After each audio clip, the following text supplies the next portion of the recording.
Lunedì 2 agosto hanno preso avvio i lavori per la messa in sicurezza con interventi di manutenzione straordinaria dell'area dell'ex Tomassi a Sora. Il sindaco della città, Roberto De Donatis, ed il direttore dei lavori, Domenico Merlino, hanno effettuato un sopralluogo all'interno dell'area che ormai da diversi anni è abbandonata e nel degrado. Con la messa in sicurezza prende avvio un progetto di recupero che ormai da diverso tempo vede impegnata l'amministrazione comunale sorana ed il sindaco in prima persona per riqualificare una parte importante della città. Oggi è un giorno importante, si inizia con la messa in sicurezza, che era l'attività propedeutica a quella poi di progettazione che è in corso,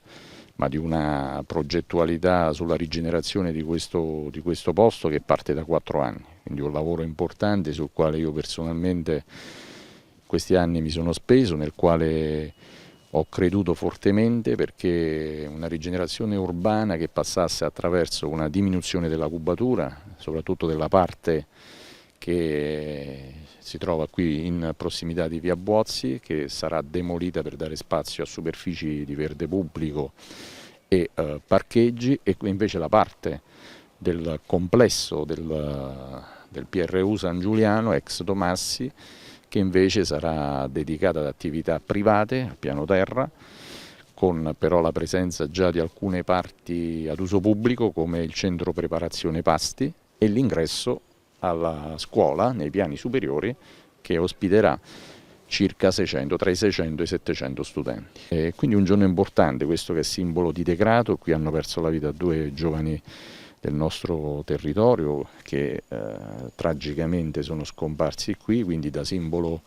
fortemente negativo anche di depressione socio-economica della nostra città deve essere invece il simbolo del rilancio e soprattutto della speranza per un futuro migliore per i nostri ragazzi. Siamo quindi particolarmente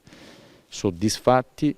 In modo particolare lo sono io, perché rappresenta per me un giorno che avrei voluto vivere anche un anno fa, lo dico con molta franchezza, però purtroppo per ragioni di contesto storico che ci siamo trovati tutti a vivere, partiamo oggi per non fermarci più. La MAD SRL, soggetto proponente che rileva gli accordi previsti dal concordato Aros che è in liquidazione, attraverso il referente Filippo Manuelli, con una nota informa che compatibilmente con il rispetto delle tempistiche di approvazione dei piani urbanistici e degli aspetti finanziari societari, nel mese di ottobre la società conta di avviare i lavori per la ristrutturazione e la riqualificazione di tutto il complesso. L'ambizione c'è tutta,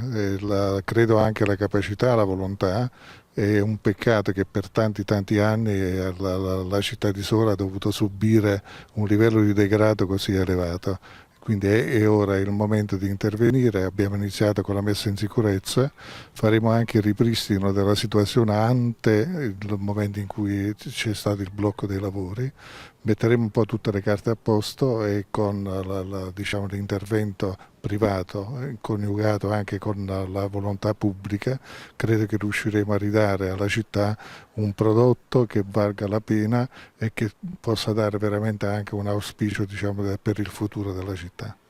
L'area dell'ex Tomassi, con una superficie complessiva di circa 40.000 metri quadrati, ospiterà un nuovo plesso scolastico, un centro commerciale, oltre a nuovi uffici e aree meeting. Vedrà anche la realizzazione di circa 100 unità abitative e residenziali ed il completamento dei lavori per la nuova sede è previsto per il mese di ottobre 2022. Ma i tempi sono abbastanza veloci, perché tra l'altro vogliamo anche utilizzare delle provvidenze di carattere nazionale che ci sono, la cui tempistica è abbastanza nota e anche stringente, per cui cercheremo di poter fare il tutto nell'arco operativo di 12 mesi.